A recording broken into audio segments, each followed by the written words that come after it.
Remember when genuine socialization was common?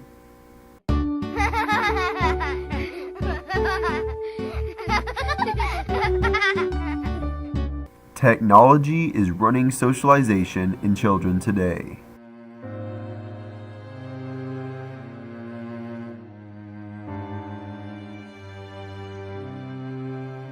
This is OMG Social Media Brain Dead. Hello, this is Corbin Randel, and I'm going to be doing the Humanities Project as a favor.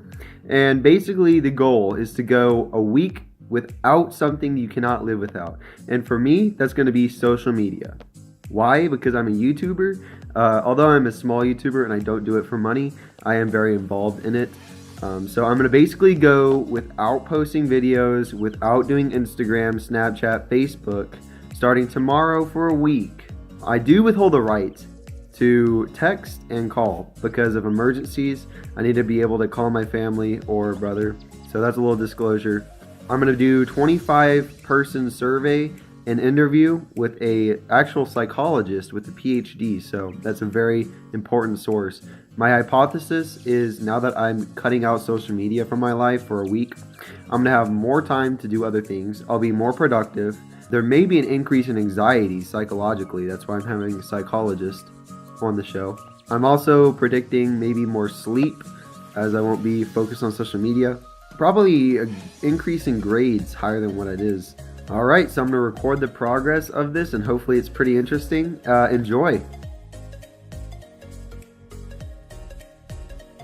So he's been memeing and doing Instagram for like how many years? 2 years. Alright, so how many hours a day would you say you're using either social media or technology in general? Probably 3 hours. And if you went without technology for a long period of time or social media, would you feel any anxiety? Yeah, maybe a little. That your meme page would die? Yeah. Do you think kids or people in general use social media too often? Yes. What would you say the limit is or should Point be? where it interferes with your productivity. How late do you stay up due to social media sometimes? Like 2 o'clock, 2:30, 3:30. Do you think social media sucks people in? Yeah. Instagram, for example, they are using psychological means of keeping people like Yep. trapped. They're engineered to keep people intrigued and coming back. Alright, so today is the next day and I got the survey done. Not getting on social media. So with Instagram, stuff like that, it's been pretty easy. With YouTube, however, I saw a few notifications that I wanted to check. I guess I've been more aware of my surroundings now that I'm not like on social media. So far, I don't know if I've seen an increase in anxiety. That'll be by probably a few days from now. Okay, so second day. I may have cheated a little bit. I guess YouTube would be considered social media. Well, I guess I was kind of responding to comments. So I guess I already lost a challenge. So now, as a second day, I'm gonna step it up to where I don't get on YouTube at all. And that's gonna be especially difficult, I'm imagining, because now that I'm battling an addiction, I guess for a week it's actually gonna be difficult. And I guess this project helped me learn that from the second day because I couldn't do it for one day. So basically, I did a poll and that's gonna be right now. Alright, so for the survey, I did the method where you just write it on a paper and pass it around. First question, how often do you use social media per day? And here are the results. I'll put the averages on screen right now. And then on the back, I asked the question, if you stop social media, would you feel anxiety? And those averages will be on the screen right now. My spare time, I'm gonna go fish a little bit, but now that I've made a concerted effort to stop YouTube, I think it's definitely possible. Looks like a great day for fishing, isn't it? Well, imagine that. I got off YouTube for a couple minutes, ended up catching a fish.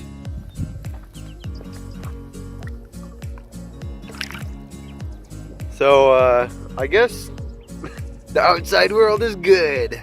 Alright, today is the final day, and I did unfortunately end up using my phone again. It's almost the point where it's hard. I don't know if it's just self-control or what, but apparently I don't have any.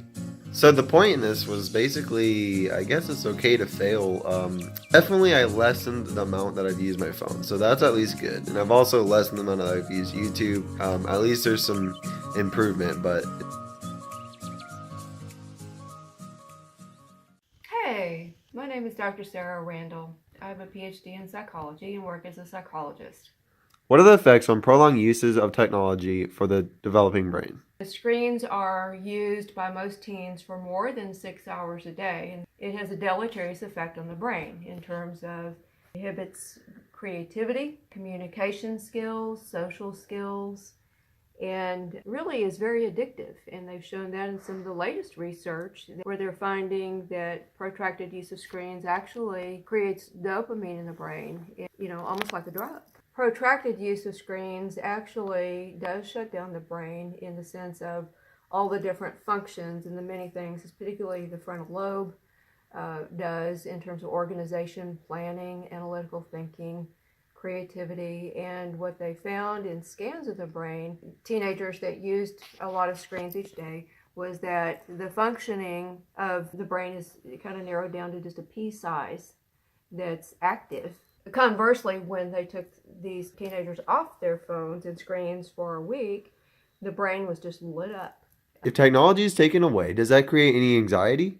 Absolutely. I have seen a lot of cases over the years where, due to various reasons, teens become restricted from their screens, if you will, the technology, and they actually become not only irritable, but in a lot of cases very combative, argumentative, and hysterical almost. What percentage of the population do you think has technology addiction? Off the top of my head, I would say about 90%.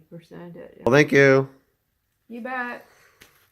This has been OMG Social Media, Brain Dead. We discussed the devastating effects of technology on youth today. Through lay testimony and expert testimony, and through personal experience, I can assure that technology is addictive and destructive through prolonged use.